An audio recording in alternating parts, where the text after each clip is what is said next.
Alright, guys, so today we're going to be doing an introduction into our topic of slavery, kind of just getting an idea of what life was like for slaves and particularly for people who were trying to escape slavery on the Underground Railroad. So we're going to start with the book called Moses, when Harriet Tubman led her people to freedom.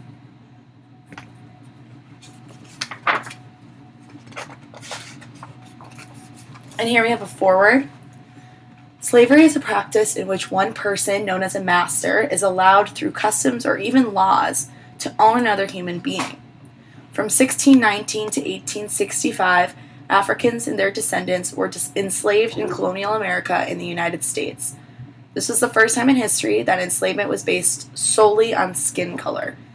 As property, slaves in the United States had no rights. A person born a slave was a slave for life and was forced to work long hours at sometimes dangerous tasks. Slaves who disobeyed could be severely punished. Further, slaves could be sold by one master to another. Such sales often separated slave families forever. Many states forbade slaves to learn to read and write. Slaves had almost no chance of improving themselves or their living conditions. So start thinking in your head about what you think it might be like to live as a slave. Someone who has no rights, someone who legally belongs to someone else and who gets separated from their family. In 1820, there were about 1.5 million slaves in the United States. Wow, that's a lot. By 1861, the slave population had risen to more than 4 million. Slaves were stirred by sermons about the ancient Israelites' journey out of Egypt and drew hope from African American spirituals, songs that sometimes contained coded messages to aid escapes. Somewhere between 40,000 and 100,000 slaves escaped to freedom through a loose network of helpers and hideaways known as the Underground Railroad. So if any of you guys have heard of the Underground Railroad, you might have heard of the name Harriet Tubman, and this book is going to tell the story of Harriet Tubman's first escape from slavery. On a summer night, Harriet goes at the sky and talks with God. "I am your child, Lord, yet master owns me, drives me like a mule. Now he means to sell me south in chains to work cotton, rice, indigo, or sugarcane, never to see my family again." God speaks in a whip-poor-will's song. "I set the North Star in the sky, in the heavens, and I mean for you to be free." Harriet sees the star twinkling. "My mind is made up. Tomorrow I flee." God wraps her in the blanket of night, and she returns to the cabin, sleeps beside her husband one last time. So we can tell that because of her conversation with God, she's planning on making an escape. The next day, Harriet tells not a soul her plans. She grips the axe to chop wood, breathes deeply, and murmurs, "Lord, I'm going to hold steady onto you." And God whispers back in the breeze, "I'm going to see you through, child."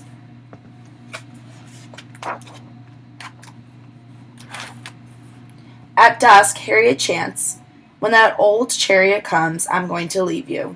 She hopes her loved ones hear her song and know it means farewell. So Harriet's leaving behind some people that she loves because it's safer to just go by herself. While the plantation sleeps, Harriet prays, "Lord, send me a sign." Owl screeches. The hour has come. Harriet slips into the night.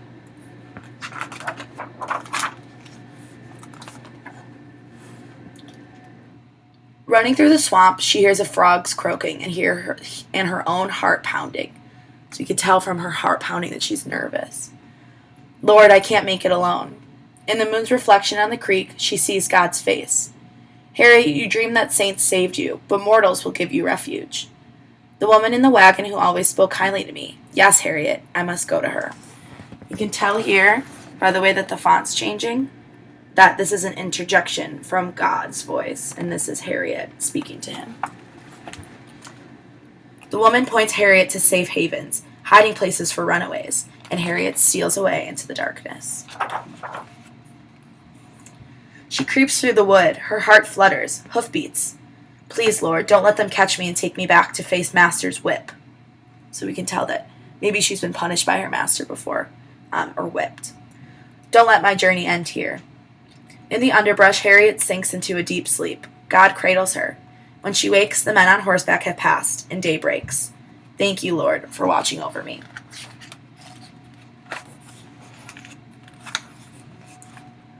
In a clearing, the safe haven, Harriet knows that most strangers would turn her in, not help her. So this kind of gives us an idea of what maybe other people besides the masters and slaves felt about slavery and about runaway slaves. That most people would turn her in and not help her. But the farmer's wife feeds Harriet and tells her to sweep the yard. I don't know who to trust, Lord. Search for my face in theirs, and for my hands in their work. What have you in your hands? In a dust cloud, she sees the broom become a staff, then a rifle. Harriet startles, but holds on. I will arm you against your enemies, but you will not harm a soul, and no harm will come to you. So here God's giving her something to protect herself, but warns her not to hurt other people. The dust settles as she stops weeping, and all is as it was. At nightfall, Harriet climbs into a wagon, and the farmer covers her with blankets. As the wagon wobbles along, Harriet worries that it is heading to jail. Should I leap, Lord? Trust me to protect you, child. A heart song lulls her to sleep. Swing low, sweet chariot. The wagon stops at dawn.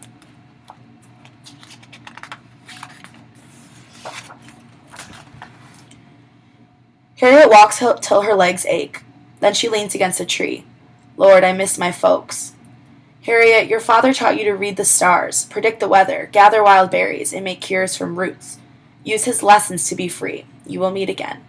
A mosquito buzzes in Harriet's ear. She rises and moves on. So Harriet's missing her family, but has to keep going. A boatman rows her upriver. Back on shore, hounds snarl, sniff for Harriet's trail. She races as fast as she can. So they have people out searching for her, trying to bring her back to her master. Lord, I can't outrun them. God speaks through a babbling brook. Shed your shoes, wade into the water, and trick the dogs. Upstream, the barking ceases, and fear washes away. Thank you, Lord. Harriet's feet bleed and her gut churns. Under the stars, she draws near to God. Lord, don't let nobody turn me round. I'd rather die than be a slave. Harriet, keep going. You have already glimpsed the future. She recalls dreams where she flew like a bird, sank and was lifted by ladies in white who pulled her north. Fly, Harriet, your faith has wings. So I think here we can interpret wings and flight as the symbol for freedom. Up ahead, she hears word that patrollers are nabbing runaways and crouches for days in a potato hole, dreams she's buried alive. Have you deserted me, Lord? Harriet, when you were a girl, you hid in a pig pen to shun the whip. So we can tell she's been a slave since she was a young girl. You fought hogs for table scraps, almost starved before you faced the lash. I am with you now, as I was then. An old prayer comes back to her. Lord, make me strong. Help me fight.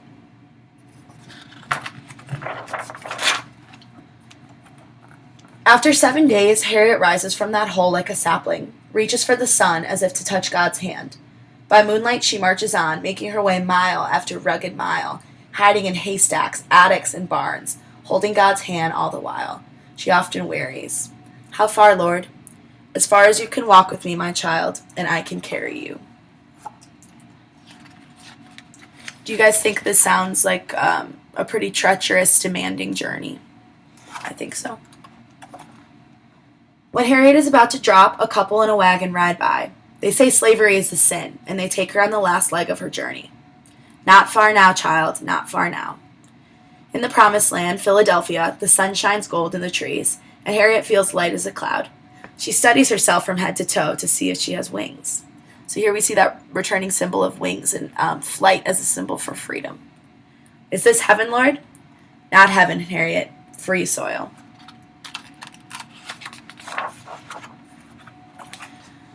But freedom brings new woes. Lord, I'm a stranger here. All my kin are down south. Would you like to see them? As Harriet dusts, her family's faces appear in the wood grain. She wipes a tear from the table.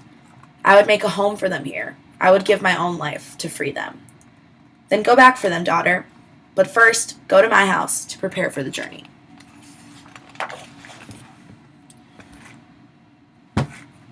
And Harriet goes to church. Finds not just holy ground, but a stopping place, a station along the Underground Railroad that slaves traveled to freedom. So here we have that Underground Railroad that we learned about in the foreword. Harriet hands out shirts and shoes, serves butterbeans and biscuits to newly arrived runaways, while agents who plot escape paths pass on secret routes that she learns by heart. Finally, a conductor, a guide. She turns to God. I am ready, Lord. Lead me. Harriet, I will make a way for you. Risking her own life, Harriet turns to the dreaded South and rescues her family. But she dreams of slaves still in the yoke. She hears their groans, sees their tears, tosses and turns in her sleep. So Harriet can still relate to the feelings of the slaves who are still trapped in the South. Then God opens her eyes. Harriet, be the Moses of your people. But I am a lowly woman, Lord.